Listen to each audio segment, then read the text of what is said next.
Pally, it's Isabel Harding. Today is Monday, November 6th, and we have the time change, Dia de los Muertos, and sports coming up on today's episode. But first, today's daily pick was sent in by Will Wagman. He sent in a pick of Pally football playing Los Altos this Friday. They did a fantastic job, which we will cover later in today's show. Thanks for that, Will. If you want your pick featured on air, be sure to tweet it to us at Pally InFocus. Here's today's campus bulletin.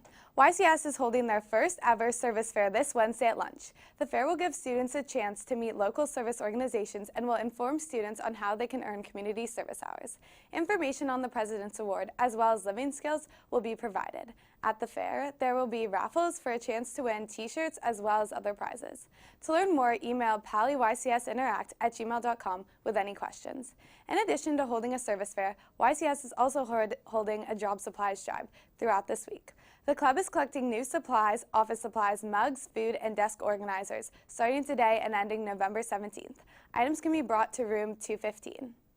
This Saturday, the Pally Overwatch team played their fifth match of the HSL Fall League versus Colorado Early College.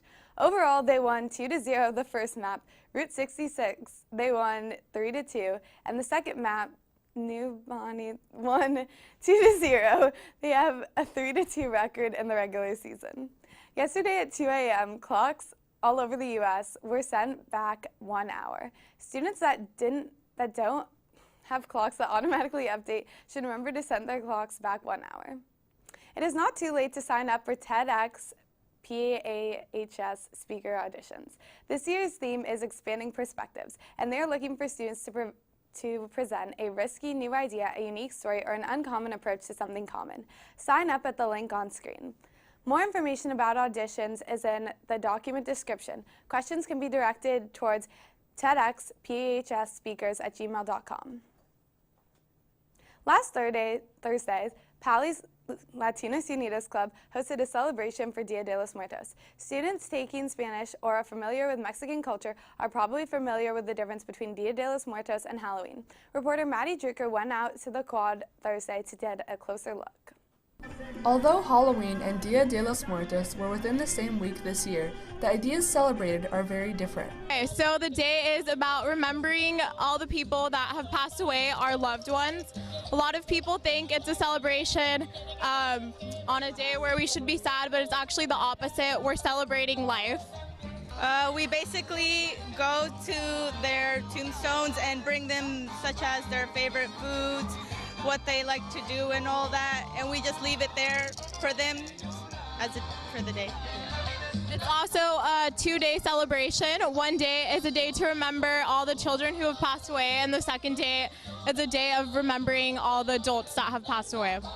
The Dia de los Muertos celebration on Thursday consisted of many different activities ranging from face painting to receiving prizes. So everyone has a different station. At our station, we're doing spin the wheel. So you spin for a prize. We have skull stickers, we have skull erasers, pencils, Day of the Dead masks. Dia de los Muertos is an amazing celebration encouraging people to celebrate life rather than fixate on death. For InFocus, I'm Maddie Drucker. Thanks, Maddie. Dia de los Muertos sure is a beautiful celebration of the afterlife. Last Friday, Pally football had a fantastic game. Ben is in the studio with more. Thanks, Isabel. Football sure did win Friday, and varsity even had a shutout until the fourth quarter. Both football teams played Los Altos Friday. JV took home the W, winning 44-20.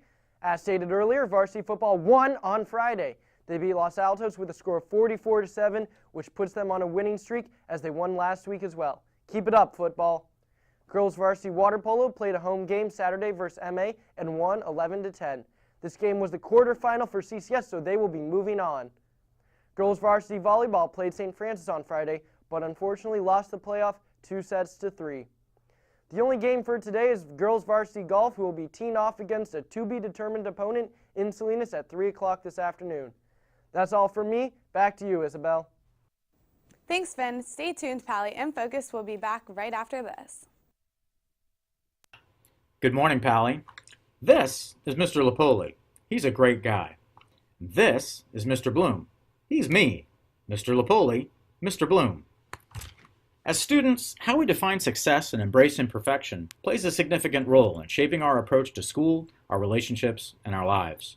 And sometimes the expectations and aspirations our parents have for us don't exactly align with the ones we have for ourselves.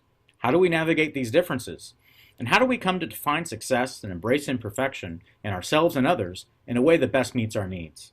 If these questions resonate with you, I'd like you to join a conversation at lunch on November 8th in room 1701 to talk about how we can more healthfully think about and plan our futures. And if that's not enough, there will be free pizza. So join me on Wednesday, November 8th at lunch in room 1701. Hope to see you. Now Noor Naveed joins us in the studio with a What Do You Think update.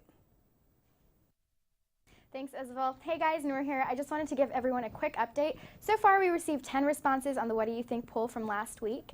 60% of the responses chose yes for the question, should stricter gun control laws be enforced in the U.S., while 40% replied no. Clearly, we have different opinions on this topic, so the discussion next week should be interesting. If you're interested in being a member on the panel for next week's discussion, sign up by filling out the form linked on the screen at tinyurl.com/WDYT signup, or by checking out our What Do You Think page on the InFocus website, where you can find the link there. Please keep in mind that signing up does not automatically mean you will be put on the panel, but you will be considered. That's all from me. Back to you, Isabel. Well, that does it for us today. Remember, you can get the latest news from InFocus anytime, anywhere by checking us out at www.infocusnews.tv, or find us at InFocus News on Instagram and Facebook, and follow us at Pally InFocus on Twitter and Snapchat. Until next time, have a great day, Pally.